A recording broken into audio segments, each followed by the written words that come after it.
they just done something bad? I think George Graham is the Arsenal. You know, I don't think, if Arsenal hadn't been doing well in the league at the time, I don't think Arsenal would ever get rid of him. Well, I thought he was an Arsenal man through and through. Yeah. And he just let the club down. But there weren't many people who held that view. On the contrary, the warm applause that greeted the former Arsenal manager was a tribute to the 6 trophies he'd won in 8 years before being sacked for the infamous bung episode. Now almost 2 years later, Graham has the task of bringing some of that success to Leeds.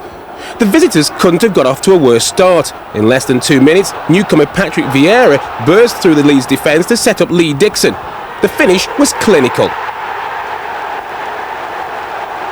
Joy for Arsenal. But George Graham and David O'Leary had some pointed questions that needed answering. But if the first goal came as a surprise, the second must have been devastating. With only 5 minutes gone, Dennis Bergkamp scored his first goal since coming back from a hamstring injury. By this time, George Graham must have been running out of paper and no doubt patience. On the day, Leeds were clearly no match for Arsenal. In fact, it took the Yorkshire club 40 minutes to have their first shot at goal, but it did give their fans something to sing about. Graham's notes must have come in handy at half-time. Within a minute of the second half, Lee Sharp had the perfect opportunity to put Leeds back in the game. Unfortunately for him, he didn't. Arsenal took advantage of that miss by Sharp and concluded what Graham described later as a nightmare return.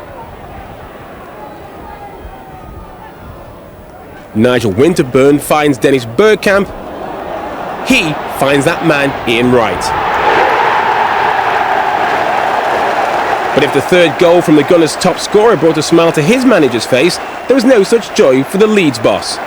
His top scorer, Rod Wallace, had to leave the team coach en route to the game after hearing his wife had gone into labour. 3 points for the Arsenal. They're top of the league.